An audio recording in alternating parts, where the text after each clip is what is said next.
Hello everybody and welcome to another list video today here at Playing Board Games. Today I'm talking about 5 cards from the Scarlet Keys that I was wrong about.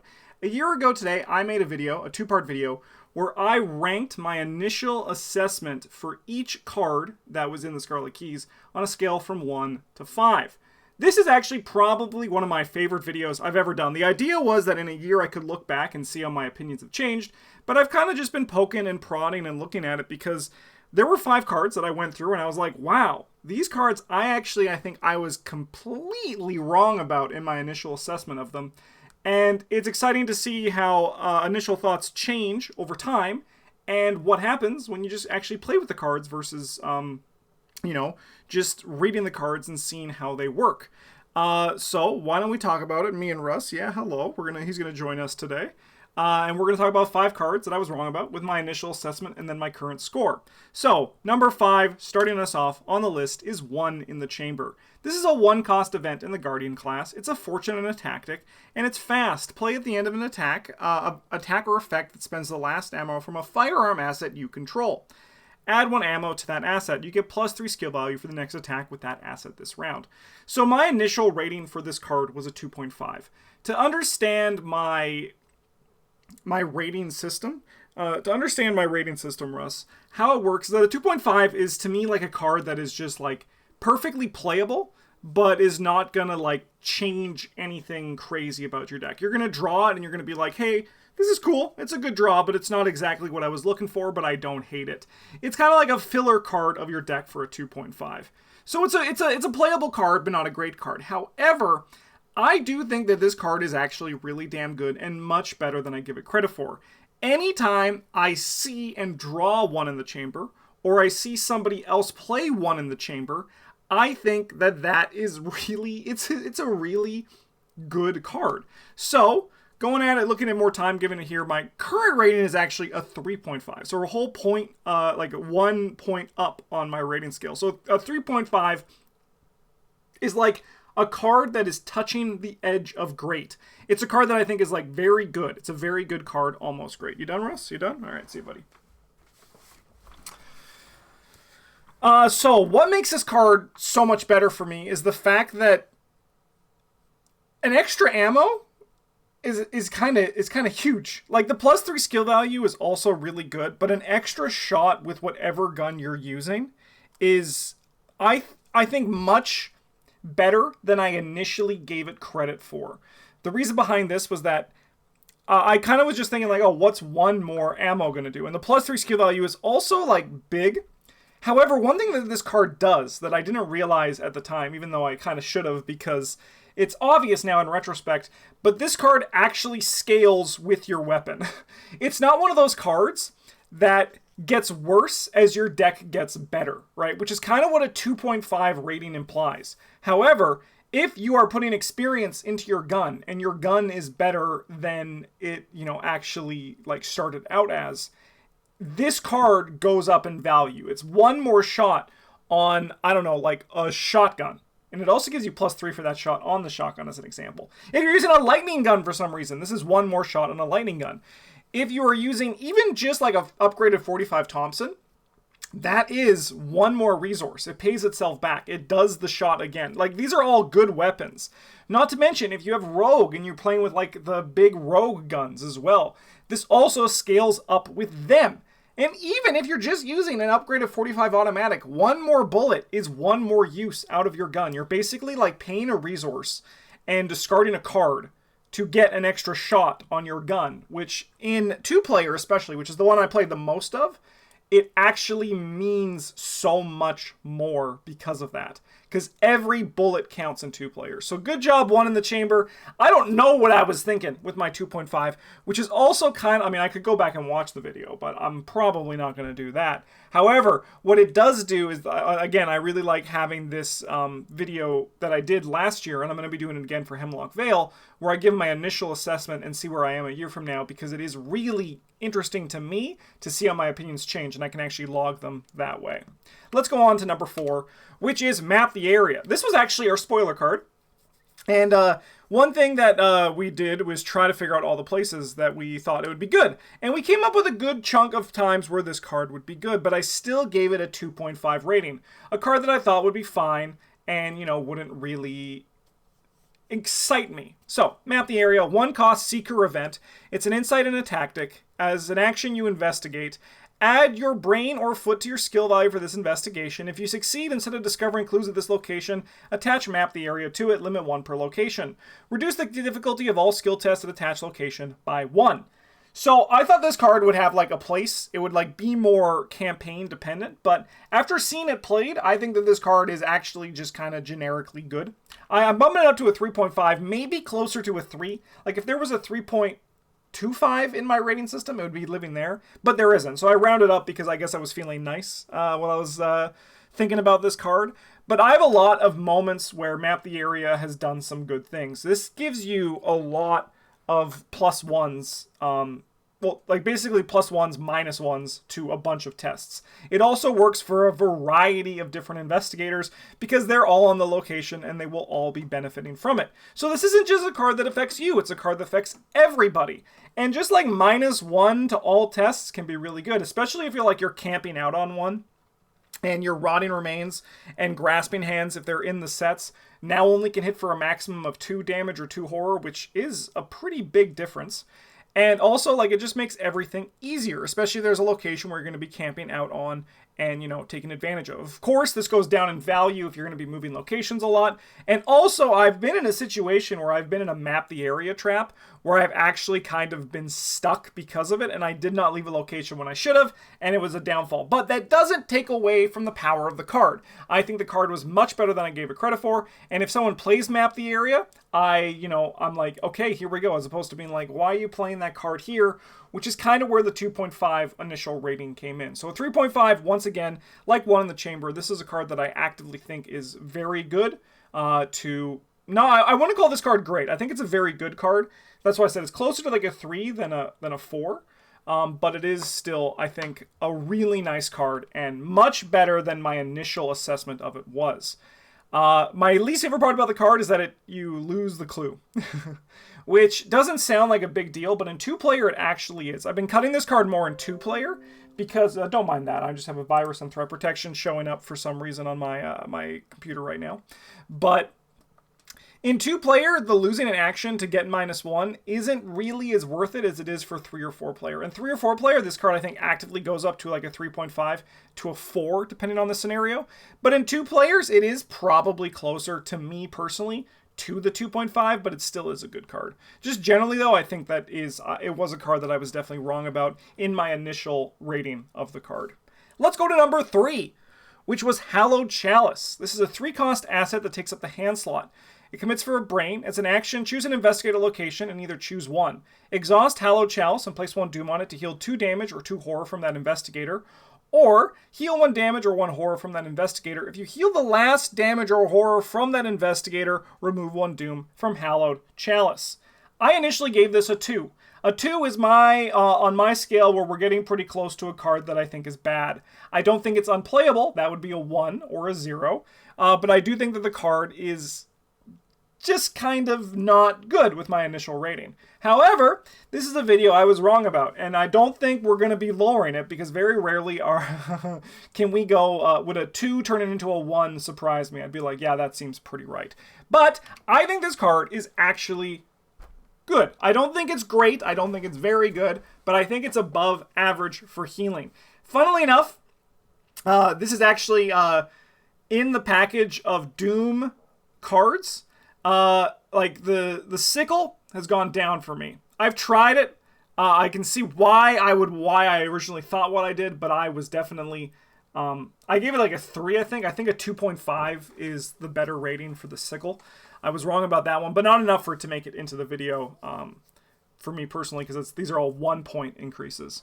The Dowsing Rod I think is good. I think it's like a 3 is still like fine, especially in 2 players. I really like it. But Hallowed Chalice has impressed me more than it should have every time I've seen it. The big memory I have for when this card really rocked it was when Travis brought it as a Mina in our Scarlet Dreamers run, where in both sides, we played Dream Eaters, and both sides we played all 6 of the Scarlet Keys investigators. And Travis brought this as a Mina, and his healing was through the frickin' roof. It was insane, the healing output that this card provided, and being able to, like a double action heal 3, while certainly not, like, what you want to be doing.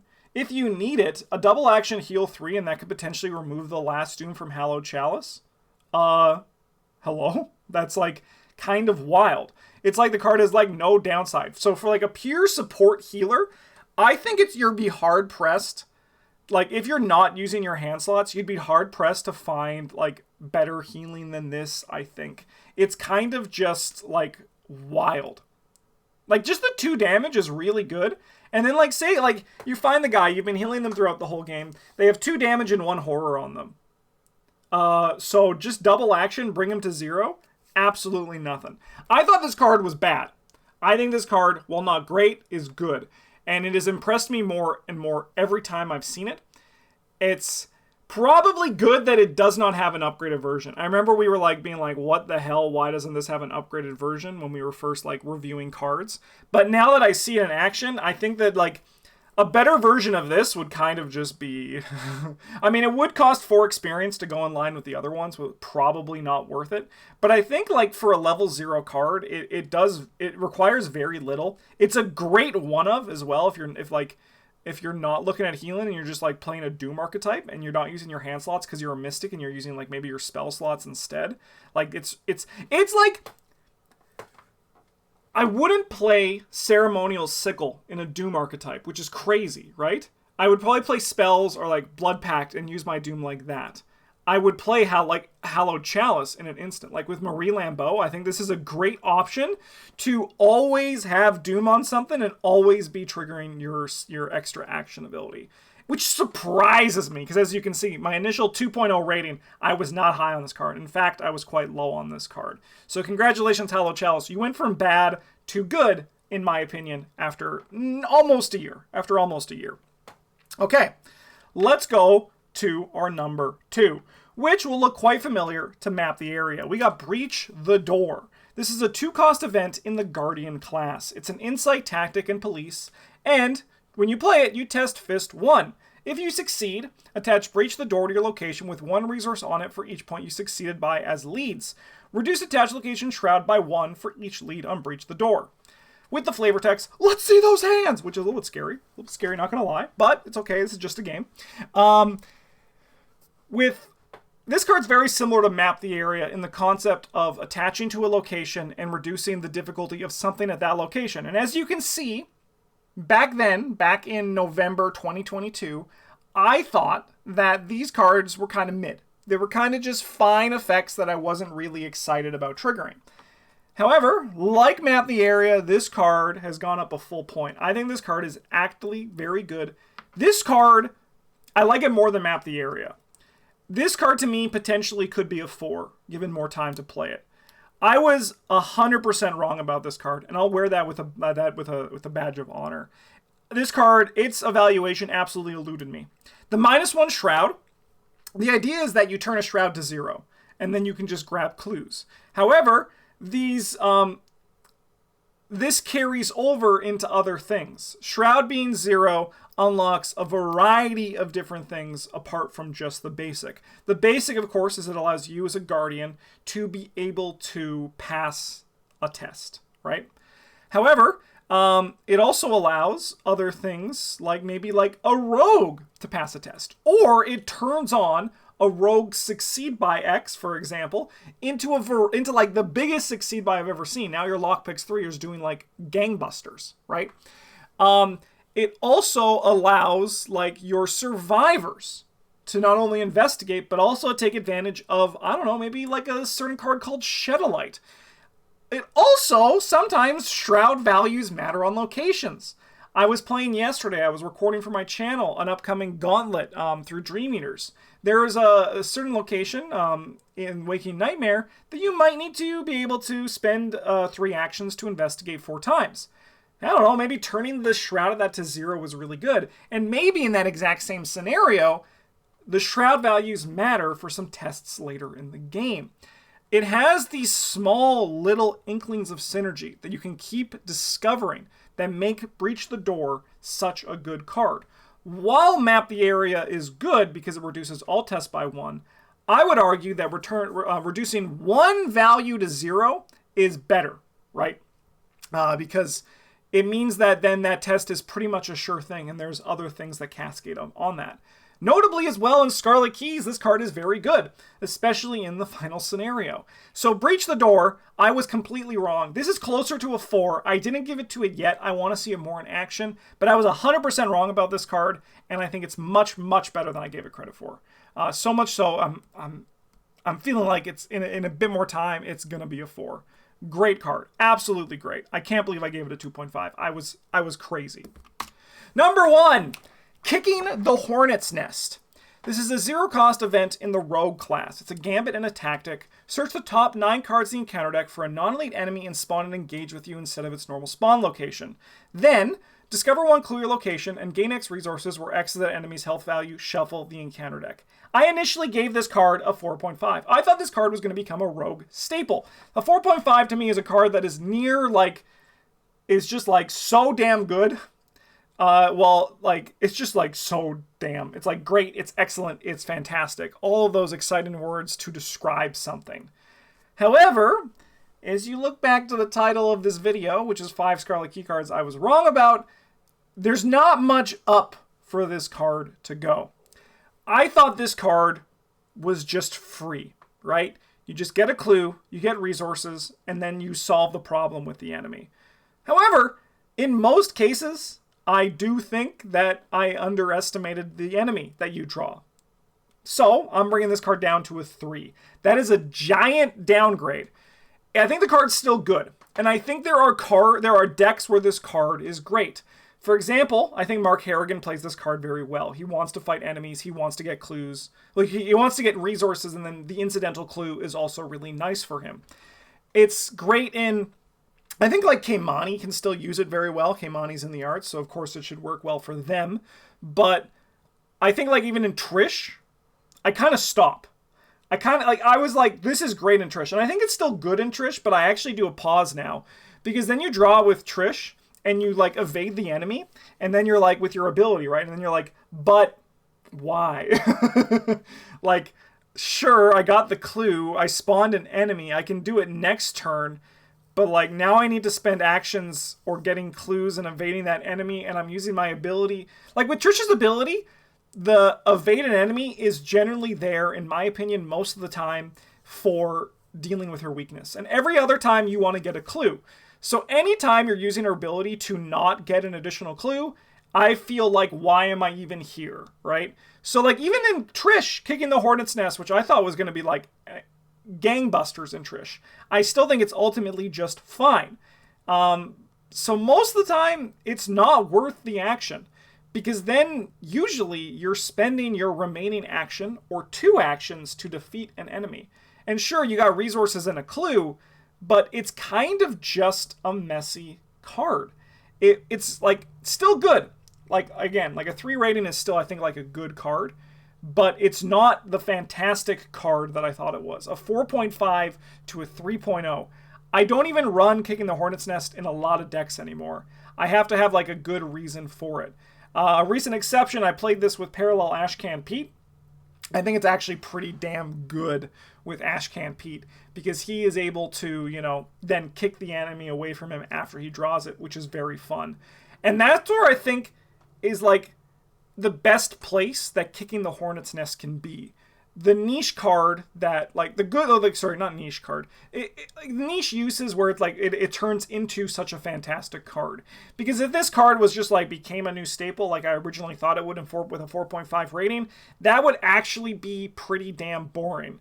But however, where there's the use cases where Kicking the Hornet's Nest is actually really good, I think it's a healthier card because of that. And that's Kicking the Hornet's Nest. 4.5 to 3, the biggest drop here, with the exception of potentially Breach the Door, which also might be going up to a 4.